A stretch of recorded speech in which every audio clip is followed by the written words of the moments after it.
Terima kasih buat kebaikan Tuhan yang tidak pernah habis-habis dalam hidup kami. Engkau Allah yang setia, Engkau Allah yang penuh dengan kemurahan. Engkau mengasihi kami dengan kasih yang sempurna. Itulah alasan kami Tuhan ada di tempat ini. Karena tidak ada tempat di luar sana yang lebih baik daripada ketika kami ada dalam hadirat-Mu. Biar Tuhan beracara lewat firman Tuhan pada pagi hari ini. Biar kami semua boleh menerima kebenaran-Mu di dalam setiap hati kami. Biar firman-Mu mengambil tempat yang terbaik dalam hati kami ya Tuhan, yang tidak pernah bisa diambil oleh apapun dari dunia ini. Biar Roh Kudus-Mu bekerja di tengah-tengah kami, hamba-Mu Tuhan, yang penuh dengan kelemahan, kekurangan. Hamba-Mu tidak bisa berbuat apa-apa di luar Engkau ya Tuhan. Kiranya Engkau sembunyikan di belakang kayu salib-Mu, supaya kebenaran dan kemuliaan-Mu saja yang tampak buat setiap kami. Kami yang mendengar firman-Mu diberkati, diubahkan dan dibangkitkan.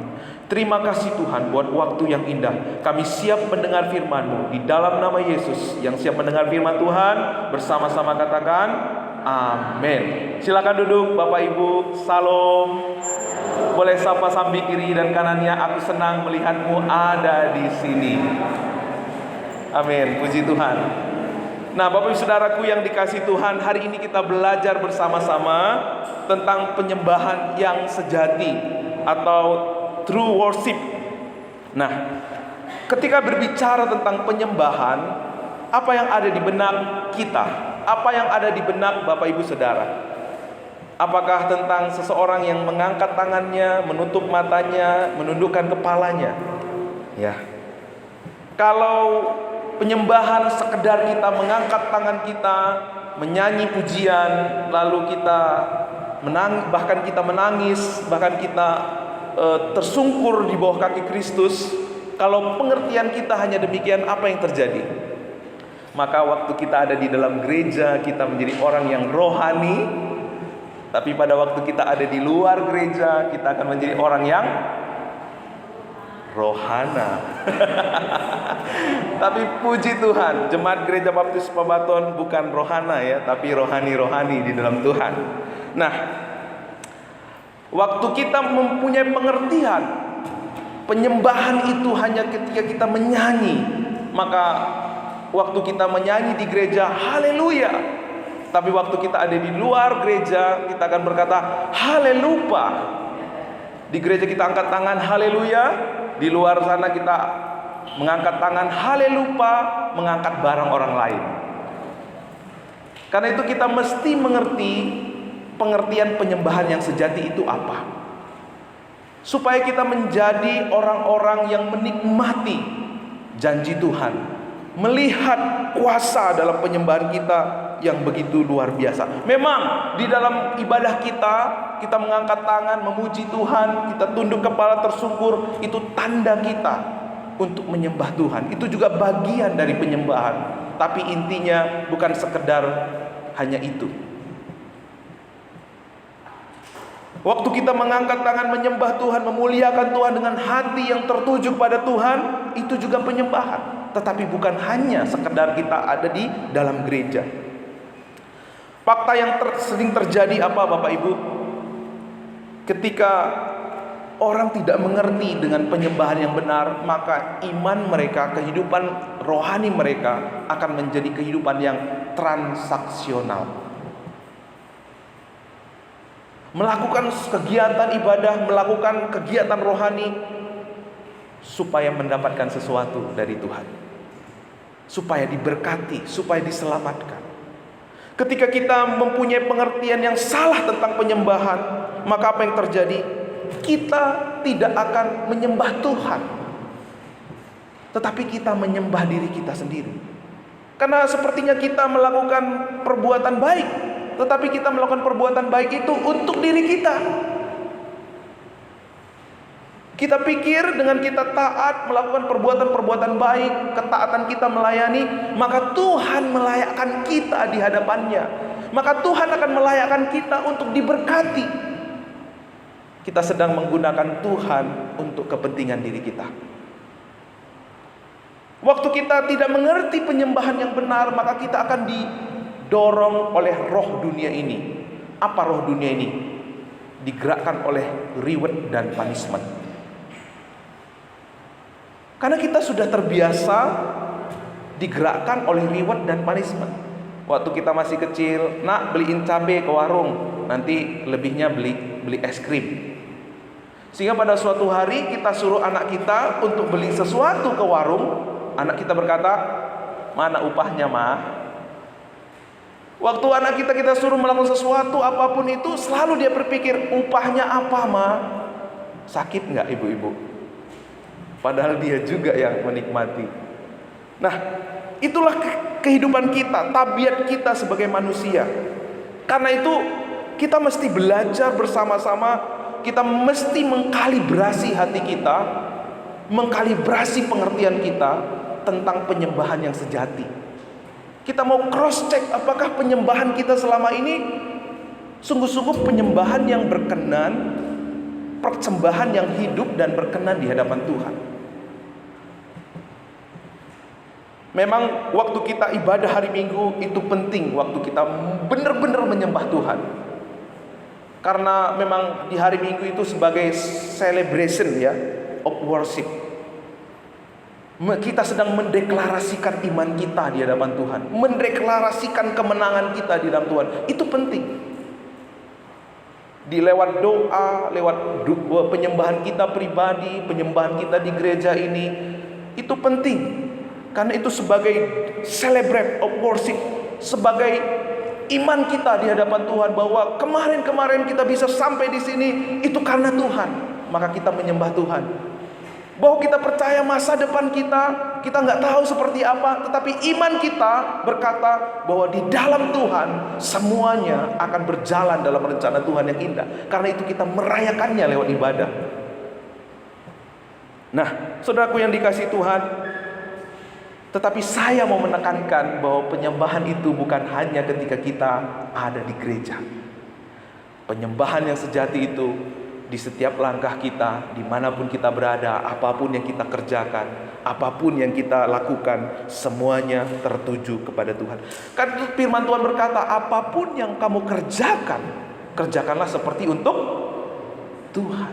Karena waktu itu, dimanapun kita berada, apapun yang kita kerjakan, apakah kita sedang mengurus suami, apakah kita sedang berhadapan dengan istri, apakah kita sedang berhadapan dengan anak-anak kita, ketika kita melakukannya untuk Tuhan, itu adalah penyembahan yang sejati. Kenapa kita mesti menyembah Tuhan? 2 minggu yang lalu kita belajar juga tentang pujian dan penyembahan. Karena waktu kita nggak menyembah Tuhan, maka apa yang terjadi? Kita akan menyembah yang lain.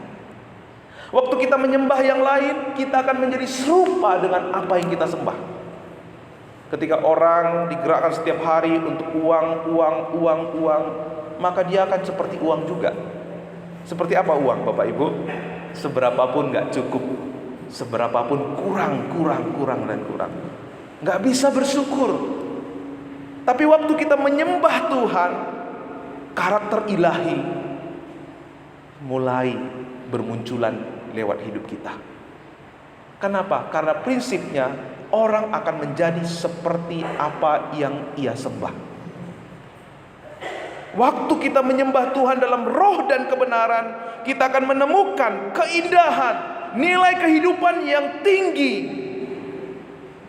di dalam Kristus Tuhan. Pada zaman ini Tuhan sedang mencari.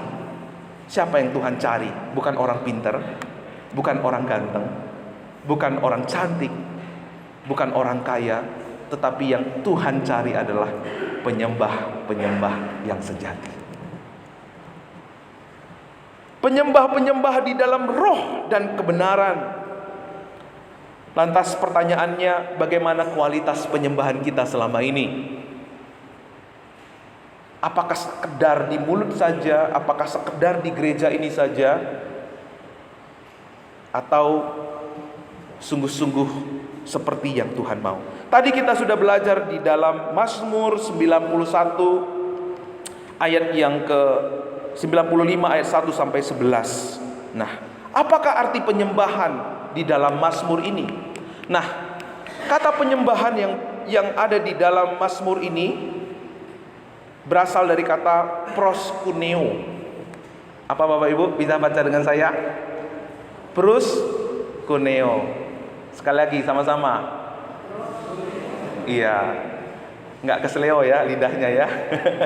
Proskuneo itu apa? Pengertiannya mencium.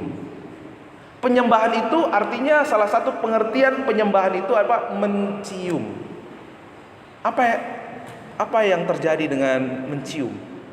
Kalau orang dicium oleh seorang yang asing, pasti risih dan marah. Jangankan manusia dewasa, anak-anak saja kalau dicium sama orang yang nggak kenal, orang yang asing, anaknya bisa nangis. Jangankan dicium, digendong aja nangis gelisah, gitu ya. Nah, artinya apa? Orang yang menyembah Tuhan adalah orang yang punya kedekatan dengan Tuhan. Penyembahan yang sejati itu adalah penyembahan yang didasari dengan kedekatan dengan Tuhan. Makanya dikatakan di ayat 2, ayat 7, menghadap wajahnya, mendengar suaranya. Waktu kita menyembah Tuhan, kita sedang menghadap wajah Tuhan. Apa yang kita lihat di dalam wajah Tuhan? Waktu kita melihat wajah Tuhan, kita mengerti kehendak Tuhan. Wajah mencerminkan hati, wajah mencerminkan situasi yang kita sedang alami. Waktu kita memandang wajah Tuhan, kita sedang menemukan kehendak Tuhan. Waktu kita menyembah Tuhan, satu hal, kita mendengar suara Tuhan. Pengertian yang selanjutnya apa ini Bapak Ibu? Proskuneo itu artinya anjing yang menjilat tangan tuannya. Pros kedekatan, kuon itu anjing. Jadi penyembahan itu digambarkan seperti anjing yang menjilat tangan tuannya. Ini bentuk kasih seekor anjing kepada tuannya. Kasih yang diekspresikan oleh seekor anjing kepada tuannya ketika ia menjilat tangan tuannya. Kita tahu anjing itu binatang yang setia kepada tuannya, sangat setia. Bahkan banyak kisah-kisah yang kita dengar, anjing itu mati karena menolong tuannya. Kisah film Chico ya, dia berdiri padahal tuannya sudah mati, dia tetap duduk menunggu tuannya. Itu kesetiaan tentang anjing. Nah, itu adalah gambaran orang-orang yang menyembah Tuhan. Setiap kali kita menyembah Tuhan, kita perlu merendahkan diri kita di hadapan Tuhan seperti seorang hamba kepada tuannya. Saat kita menyembah, kita mengekspresikan kasih, kesetiaan, ketaatan kita kepada Tuhan. Ya. Lalu yang selanjutnya, pengertian yang ketiga, proskuneo itu artinya bersujud atau tersungkur. Apa artinya kita bersujud dan tersungkur? Artinya kita berserah diri, memberi penghormatan tertinggi kepada Tuhan. Artinya kita menempatkan Kristus sebagai senter dari hidup kita. Makanya tadi saya katakan di awal, apapun yang kita kerjakan seperti untuk Tuhan, itu adalah penyembahan untuk Tuhan. Nah, lantas bagaimana sikap kita menyembah Tuhan? Dikatakan di ayat yang ke-6. Masuklah, marilah kita sujud menyembah, berlutut di hadapan Tuhan. Kita menyerahkan hidup kita kepada Tuhan. Kita tunduk kepada otoritas Tuhan. Kita sungguh-sungguh mau melakukan yang Tuhan kehendaki di dalam kehidupan kita. Contoh sikap menyembah itu tergambar di dalam diri Tuhan Yesus. Ia menyerahkan hidupnya buat Tuhan. Ia taat sampai mati di atas kayu salib. Kita juga melihat sikap penyembahan itu ada dalam sosok seorang Daniel. Ia lebih mengutamakan Tuhan ketimbang keamanan dirinya sendiri. Tapi justru dalam penyembahan itu kuasa Tuhan dinyatakan. Daniel ya tidak diapa-apain sama singa. Kebetulan pada hari itu singanya puasa, Daniel terselamatkan. Tapi lewat kejadian ini, Daniel menjadi berkat buat seluruh kerajaan Nebukadnezar. Nebukadnezar berkata, ya, lewat Sadak juga, ya, Sadak, Mesak, Abednego. Lewat mereka, lewat orang-orang yang komitmen memiliki kehidupan yang menyembah Tuhan. Justru lewat mereka, Raja Nebukadnezar berkata, mulai sekarang kita menyembah Allahnya Sadak, Mesak, dan Abednego. Kita juga melihat seorang Abraham. Bagaimana Abraham taat kepada Tuhan ketika Tuhan meminta apa yang paling berharga dari dirinya, apa yang paling dikasihinya. Yang paling dikasihinya apa? Anaknya. Itu yang diminta Tuhan. Jadi penyembahan yang sejati itu tidak mengutamakan pemberiannya, tapi kita mengutamakan kehendak Tuhan. Tuhan meminta kepada seorang Abraham anak yang paling ia kasihi, yang paling berharga buat seorang Abraham adalah anaknya, bahkan lebih berharga dari nyawanya sendiri. Tapi apa yang dilakukan Abraham? Abraham memberikan anaknya untuk Tuhan. Bagaimana kalau hari ini Tuhan menyuruh Bapak Ibu Saudara untuk menjual rumah saudara untuk pekerjaan Tuhan? Apakah siap? Jangankan rumah, Pak, perpuluhan aja berat, Pak. Jangankan rumah, Pak, waktu 1 jam aja susah aku kasih untuk Tuhan. Nah, hari ini makanya kita belajar.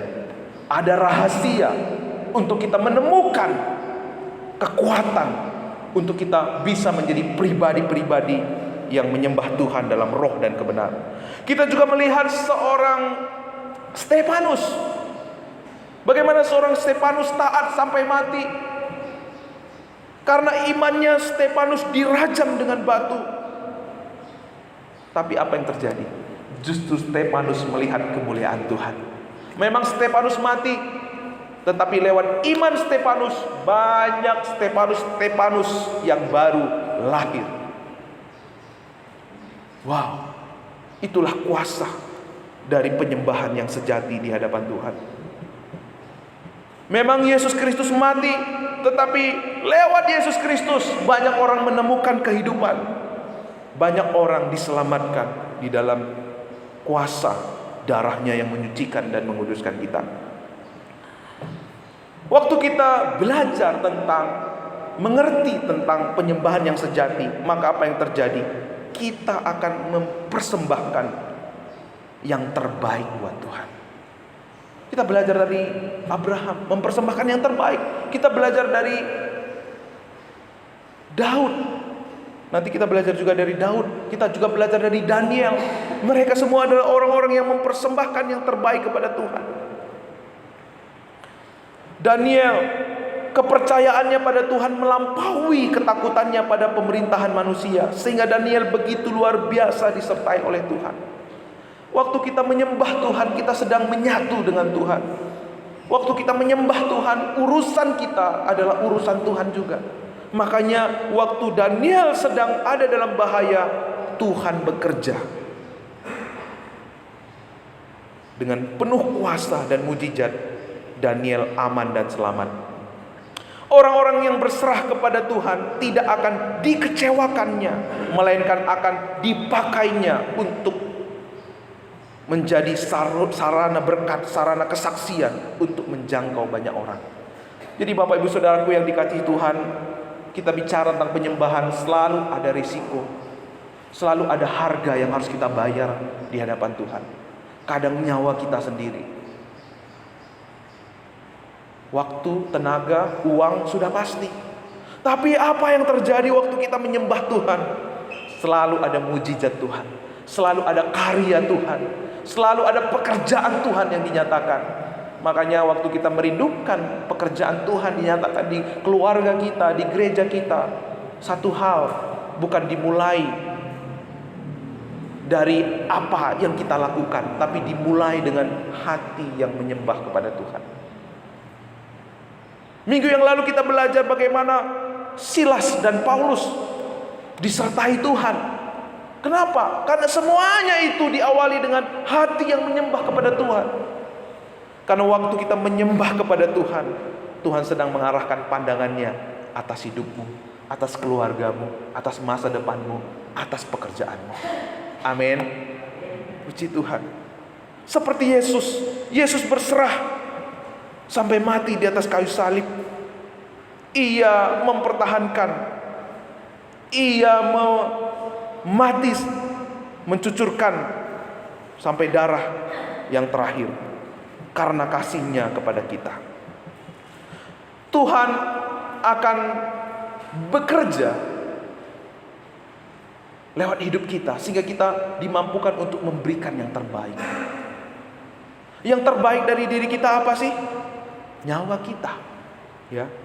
Makanya seorang Daud berkata, sekalipun dagingku dan hatiku, ya, sekalipun dagingku dan hatiku habis lenyap, gunung batuku dan bagianku tetaplah Allah selama-lamanya.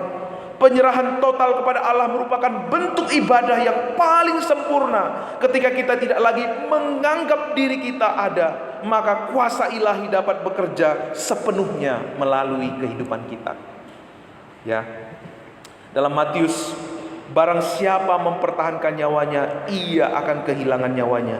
Dan barang siapa kehilangan nyawanya karena aku, ia akan memperolehnya. Waktu kita menghadap Tuhan, satu hal yang kita harus mengerti, Tuhan sudah membayar hidup kita dengan darah yang mahal. Kalau Tuhan sudah membayar hidup kita dengan darah yang mahal, berarti hidup kita bukan milik kita lagi, tetapi milik siapa? Milik Tuhan. Sehingga orang yang tahu bahwa hidupnya adalah milik Tuhan, ia akan menyerahkan hidupnya untuk Tuhan. Waktu kita menyerahkan hidup kita kepada Tuhan, justru disitulah kita menemukan kehidupan kita yang sesungguhnya. Tadi jelas dikatakan ya, barang siapa mempertahankan nyawanya, ia akan kehilangan nyawanya. Barang siapa kehilangan nyawanya karena aku, ia akan memperolehnya. Jadi rahasia penyembahan kita ada di dalam Kolose 2 ayat 23. 3 ayat 23. Sama-sama kita baca. 1, 2, 3 ya. Apapun juga yang kamu perbuat, perbuatlah dengan segenap hatimu seperti untuk Tuhan dan bukan untuk manusia. Ini penting sekali. Waktu kita melayani Tuhan, pasti ada tantangan. Waktu kita berbuat baik, pasti ada tantangan. Waktu kita udah berbuat baik sebaik apapun, selalu akan ada seletehan. Oh, kamu berbuat baik karena ada maunya kan? Oh, kamu sok-sokan berbuat baik, kamu sok-sokan memberi, padahal kamu itu kekurangan gitu ya. Tapi waktu kita melakukan semuanya itu, ketika kita tahu motivasi kita bisa berkata, emang saya berbuat baik untuk kamu. Saya berbuat baik untuk Tuhan. Sehingga kita tidak akan surut, tidak akan melempem. Kenapa? Kita tahu apa dasarnya kita berbuat baik, kita memberi, kita melakukan semua yang Tuhan inginkan. Karena itu di dalam Roma 12 ayat 1 sampai 2, karena itu saudara-saudara, demi kemurahan Allah, aku menesetkan kamu supaya kamu mempersembahkan tubuhmu sebagai persembahan yang hidup, yang kudus dan yang berkenan kepada Allah. Itu adalah ibadahmu yang sejati. Di perjanjian lama orang mempersembahkan yang mati. Binatang dipersembahkan, disembelih dulu, mati. Itu persembahan. Tapi persembahan sekarang bukanlah persembahan yang mati, tapi persembahan yang hidup. Makanya waktu ada orang mempersembahkan, saya nggak perulah ke gereja, saya nggak perulah dengar firman Tuhan. Saya kan udah kasih persembahan. Saya kan sudah bantu ini dan itu. Ingat, yang Tuhan mau bukan persembahan yang mati, tapi persembahan yang hidup. Yang Tuhan mau adalah hidup kita.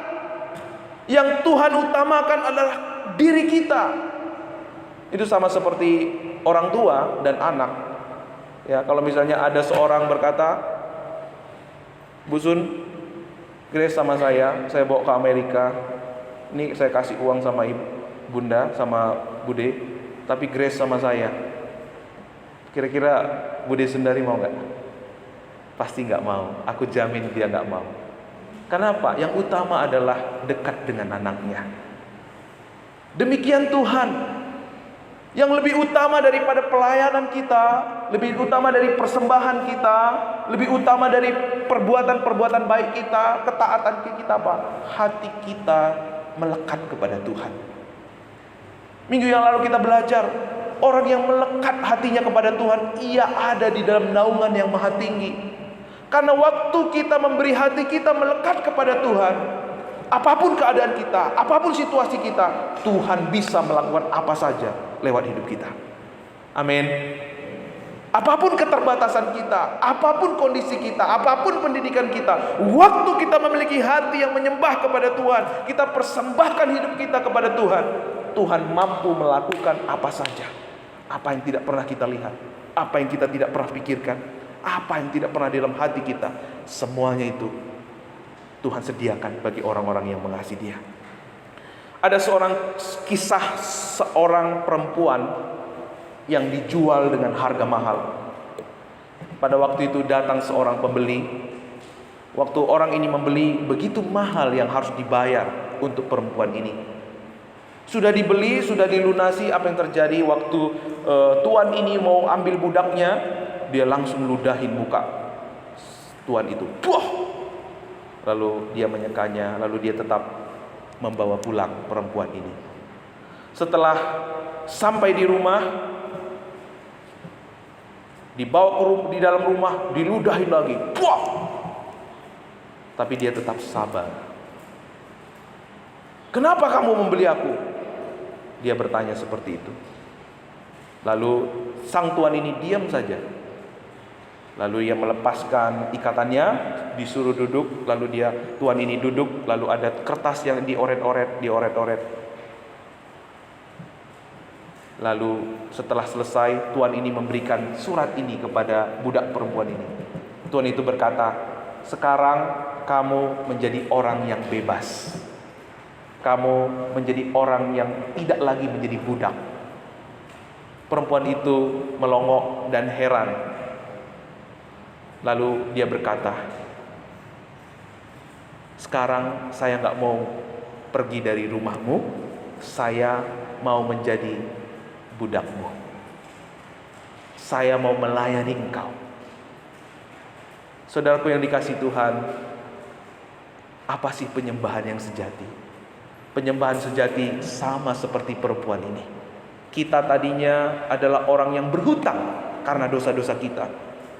Kita gak bisa lunasi. Tapi ada seorang yang mulia, seorang yang penuh kasih. Kita menghina dia, kita menolak dia, tapi dia tetap datang menghampiri kita. Bahkan ia melunasi semua hutang-hutang kita, lalu membawa kita pulang. Dan pada waktu kita menjadi orang yang merdeka. Kalau kita sudah dimerdekakan, kalau kita sudah dilunasi hutang-hutang kita yang begitu banyak, maka seharusnya hati kita melekat kepada Tuhan. Hati kita senantiasa rindu melayani Tuhan, rindu memuliakan Tuhan, rindu mengasihi Tuhan lewat setiap apa yang kita lakukan di dalam hidup kita. Makanya dikatakan tadi, sikap menyembah Tuhan itu apa? Kita menghadap wajahnya, kita mendengar suaranya, kita bersujud menyembah di hadapan Tuhan. Kita berkata, Tuhan, hidupku bukan milikku lagi, tetapi hidupku adalah milikmu. Ketika kita memiliki penyembahan yang demikian, maka saya percaya lewat penyembahan saudara, banyak orang akan diberkati. Sebagaimana Stefanus, ia menyembah Tuhan begitu luar biasa, tapi lewat kematiannya banyak orang-orang yang datang kepada Kristus. Saya percaya ketika kita mempunyai penyembahan demikian, maka kita akan melihat janji-janji digenapi, sama seperti Abraham yang melihat penggenapan janji Tuhan dalam hidupnya. Ketika kita memiliki penyembahan yang demikian, saya percaya bahwa Tuhan pasti akan menyatakan kebesarannya dalam hidup kita, sama seperti kebesaran yang dinyatakan kepada Sadak, Mesak, Abednego dan Daniel, sama seperti kebesaran yang dinyatakan kepada Silas dan Paulus. Karena itu, ketika kita menaati, melakukan kehendak Tuhan dan tuntutan Tuhan dimanapun kita berada, kita menjadi penyembah sejati, maka kita akan melihat semua yang disediakan Tuhan, semua yang dikerjakan Tuhan itu nyata di dalam kehidupan kita. Waktu kita menyembah Tuhan dengan cara demikian, kita bukan menyembah Tuhan tergantung pada waktu, tergantung pada tempat, bukan tergantung pada situasi, bukan tergantung kepada alat, tetapi kita sangat bergantung kepada apa yang Tuhan sudah lakukan kepada kita. Ia telah melunasi dosa-dosa kita, membayar dosa-dosa kita. Maka ketika kita mengerti penyembahan yang benar, maka penyembahan kita bukan sekedar sensasi dan emosi. Pak, nggak ada musik, nggak ada enak nih menyembah Tuhan gitu ya. Bukan lagi tergantung musik, bukan lagi tergantung orang-orang yang duduk di dekat kita, tapi bergantung kepada apa yang Tuhan sudah lakukan. Bagaimana kita bisa menyembah Tuhan dengan seperti yang dikatakan di dalam Mazmur 95 ayat 6 tadi? Rahasianya ada dalam pengertian dari penyembahan itu sendiri. Rahasianya apa? Kita memiliki kedekatan dengan Tuhan. Arti kata mencium berarti kita memiliki hubungan yang intim dengan Tuhan. Kita memiliki pengenalan yang benar tentang Allah. Itu rahasianya. Waktu kita memiliki pengertian yang benar tentang Allah, maka kita mulai membangun keintiman dengan Tuhan. Karena pengenalan akan Tuhan itu sebagai alat kita untuk intim, untuk melekat dengan Tuhan. Makanya tadi kita baca di dalam Mazmur 95 ayat 1 sampai 11 ini, di sana dikatakan Allah yang besar, Raja yang besar, mengatasi segala Allah, gunung batu, gembala, pencipta. Semuanya ini harus kita mengerti, harus kita pahami, harus kita terima dengan baik supaya kita menjadi penyembah-penyembah yang benar. Kadang-kadang kita sudah pernah belajar tentang Allah, maka kita merasa udah cukup belajar. Saya kan sudah lama Pak dengar tentang firman Tuhan. Saya kan udah lama duduk di gereja dengar firman Tuhan. Sehingga kita malas untuk mengisi hati kita, mengarahkan telinga kita untuk mengetahui tentang kebenaran, tentang siapa Tuhan dalam hidup kita. Mazmur Daud ini jelas berkata, Allah yang besar, Raja yang besar, mengatasi segala Allah, gunung batu, gembala, pencipta. Ini menunjukkan kepada kita bahwa Daud mengenal siapa yang ia sembah dalam hidupnya. Daud memiliki pengenalan, sehingga Daud akhirnya memiliki pengertian yang benar tentang Allah. Itu membawa ia untuk intim dengan Tuhan. Kedekatan kita kepada Tuhan adalah rahasia kita untuk memiliki penyembahan yang benar. Makanya buat saya sebagai hamba yang Tuhan percayakan, yang paling membuat saya bahagia ketika melihat jemaat bukan pada waktu dia setia melayani, bukan pada waktu dia memberi banyak-banyak, tetapi pada waktu dia memberi hatinya untuk mengenal Tuhan. Amin. Karena orang yang rajin melayani belum tentu dia memiliki hubungan yang intim dengan Tuhan. Karena pada waktu ada orang yang memberi banyak untuk Tuhan, belum tentu ia memberikan hatinya.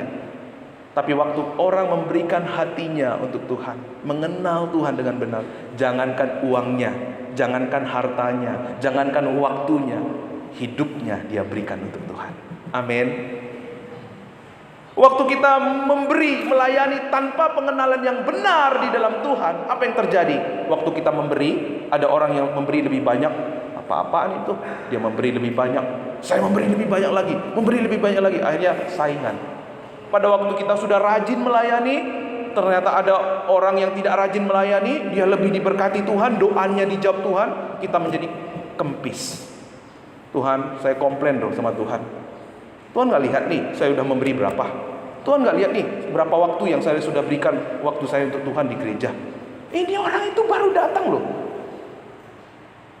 Dia komplain, akhirnya dia menjadi tidak setia.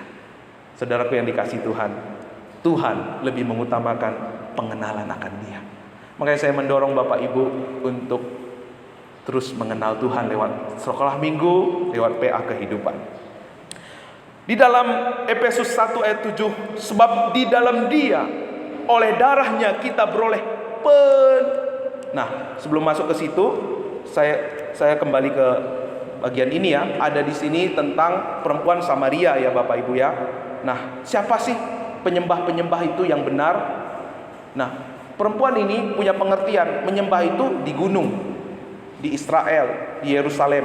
Tapi Tuhan bilang, tiba waktunya penyembah-penyembah yang benar akan datang, itu menyembah Allah dalam roh dan kebenaran. Siapa itu? Bagaimana itu bisa terjadi? Ketika perempuan Samaria mengenal siapa Yesus, maka dia tidak lagi menyembah berdasarkan tempat, berdasarkan situasi, tapi menyembah dalam roh dan kebenaran. Itulah yang Tuhan kehendaki. Nah, pengenalan yang dimiliki oleh perempuan Samaria ini membebaskan dia. Tadinya dia malu-malu kalau ke sumur itu siang-siang. Kenapa? Kalau pagi-pagi itu banyak orang, nanti saya diomong-omongin. Dia tidak bebas. Tapi waktu dia ketemu sama Tuhan Yesus, dia mengenal Yesus, seketika itu dia tinggalkan tempayannya, dia pergi ke kota, lalu memberitakan siapa itu Yesus. Artinya apa? Dia dimerdekakan seketika itu. Kenapa? Dia mengenal kebenaran. Karena itu firman Tuhan berkata, kamu akan mengetahui kebenaran, dan kebenaran itu akan memerdekakan kamu. Kita mesti tahu terlebih dahulu siapa Tuhan. Siapa Tuhan? Di dalam Efesus 1 ayat yang ke-7, yaitu pengampunan dosa menurut kekayaan kasih karunia-Nya. Dalam Roma, membenarkan orang percaya. Waktu kita kenal Yesus sebagai pribadi yang membenarkan kita, yang menghapus dosa kita, yang membayar kutuk kita, lunas di atas kayu salib, maka ketika itu kita akan memiliki kekuatan untuk menyembah Tuhan. Hati kita akan melimpah dengan syukur. Hati kita akan datang kepada Tuhan dengan penuh kerinduan untuk memuji dan memuliakan Dia lewat semua yang kita lakukan. Nah, tapi apa yang terjadi kalau kita tidak mendasari pengenalan kita? Kita tidak memiliki penyembahan yang sejati di hadapan Tuhan. Kita bisa melihat di dalam ayat yang ke-8 sampai ayat yang ke-11, bagaimana orang Israel mengeraskan hati mereka di Meriba. Bagaimana mereka justru mencobai menguji Tuhan. Bagaimana mereka memiliki sesat hati, tidak mengenal jalan Tuhan. Kenapa? Karena orang Israel pada waktu itu masih memiliki mental budak. Banyak di antara orang Israel punya mental budak. Mental budak itu apa? Yang menggerakkan hidup mereka masih reward dan punishment. Yang menggerakkan hidup mereka masih kepentingan diri mereka sendiri. Makanya mereka bilang, kita nggak ada bawang sini ini. Kita nggak bisa ada bawang ini. Mendingan kita ada di Mesir. Makanya waktu mereka diperhadapkan masuk tanah Kanaan, mereka melihat ternyata orang-orang Kanaan itu gagah dan besar. Maka sebagian besar dari orang Israel itu nyalinya menjadi ciut. Lalu mereka mengurungkan diri mereka untuk masuk ke dalam tanah Kanaan. Sehingga pada waktu itu 40 tahun mereka harus berputar-putar di tanah Kanaan. Kenapa? Karena mereka tidak memiliki kehidupan yang menyembah kepada Tuhan. Kita telah belajar tentang struktur iman yang palsu. Struktur iman yang palsu itu selalu berbicara apa? Selalu mengutamakan hukum-hukum, selalu mengutamakan iman kemakmuran, selalu mengutamakan humanisme. Humanis itu bagus ya, tapi humanisme itu penuh dengan kepalsuan. Menggunakan cara-cara dunia ini. Iman kemakmuran selalu melakukan sesuatu untuk kepentingan, untuk kenyamanan diri sendiri. Ini bukan penyembahan yang sejati. Nah, agama selalu mengajar kita untuk datang sama Tuhan, menaati hukum-hukum supaya kita diselamatkan, supaya kita diberkati. Agama selalu mengarahkan kita untuk datang kepada Tuhan, tapi kita memanfaatkan Tuhan untuk kepentingan kita. Di dalamnya tidak ada kuasa. Agama selalu mengutamakan apa? Cara-cara dunia ini. Selalu berfokus kepada cara-cara yang ada. Jangan berfokus kepada cara-cara yang ada, tapi berfokus kepada Roh Kudus yang memimpin kita untuk melakukan setiap apa yang Tuhan kehendaki. Kita belajar dari seorang Arthur Ashe ya. Nah, why me? Arthur Ashe ini adalah seorang ya yang bermain tenis. Bermain tenis, dia ini profesional ya. Dia ini seorang juara dunia. Tapi apa yang terjadi dengan Arthur Ashe ini ya? Pada suatu ketika dia mengalami sakit. Lalu setelah ia sakit, ia datang ke dokter, dia harus ditransfusi darah. Pada waktu dia ditransfusi darah, ternyata apa yang terjadi? Dokter ini salah diagnosa, salah prosedural. Ternyata karena transfusi itu, Arthur Ashe harus mengidap HIV dalam hidupnya. Lalu seorang teman Arthur Ashe berkata, kamu pernah enggak tanya kepada Tuhan, kenapa kamu yang harus kena? Dari sekian ribu orang, sekian banyak orang, mengapa kamu harus yang kena? Lalu Arthur Ashe menjawab demikian, di dunia ini ada 50 juta anak yang ingin bermain tenis, di antara 5 juta orang yang bisa belajar bermain tenis. 5.000 belajar menjadi pemain tenis profesional, 50.000 datang ke arena pertandingan, 5.000 mencapai turnamen Grand Slam, 50 orang berhasil sampai ke Wimbledon, 4 orang di semifinal, 2 orang berlaga di final.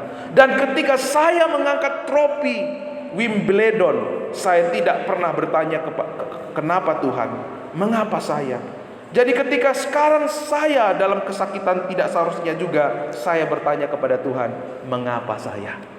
Memang pada waktu akhirnya Arthur Ashe meninggal dunia.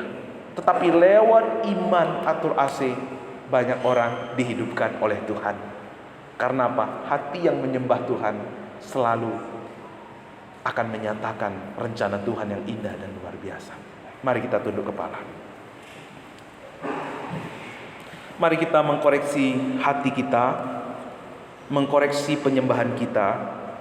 Apakah selama ini ketaatan kita, pelayanan kita, kebaikan yang kita bisa berikan lahir dari dasar pengenalan akan Tuhan? Penyembahan yang sejati adalah penyembahan yang lahir dari pengenalan akan Tuhan. Selalu lahir sebagai bukti kasih dan kesetiaan kita kepada Tuhan. Dinyatakan lewat penyangkalan diri, mati terhadap diri sendiri. Pertanyaan buat setiap kita, komitmen apa yang saudara bisa berikan hari ini supaya setiap penyembahan saudara benar di hadapan Tuhan? Sehingga setiap kali kita menyembah, setiap kali kita melangkah, kita akan melihat bagaimana Tuhan bekerja dengan ajaib dan luar biasa. Bapak Ibu boleh ambil waktu untuk berdiam diri di hadapan Tuhan. Buka hati saudara supaya Roh Kudus-Nya yang mengambil alih. Biarkan Roh Kudus mengkoreksi hati kita. Biarkan Roh Kudus yang menjamah hati kita. Biar kita datang dengan hati yang terbuka di hadapan Tuhan, tersungkur, menyembah, dan berserah kepada Tuhan. Apapun masalah, pergumulan, persoalan yang sedang kita hadapi hari ini, mari tetap arahkan hati, arahkan hidup kita menyembah kepada Tuhan. Jangan fokus kepada masalah, fokuskanlah hidup kita kepada penyembahan kita kepada Tuhan. Maka di saat itu kita akan bertemu dengan Allah yang besar, Allah yang ajaib, Allah yang perkasa, Raja di atas segala raja. Sehingga kita akan mulai melihat persoalan kita yang kita alami adalah persoalan-persoalan yang biasa, pencobaan-pencobaan yang tidak melebihi kekuatan kita. Sehingga kita akan melihat kemenangan itu datang di hidup kita. Haleluya Yesus.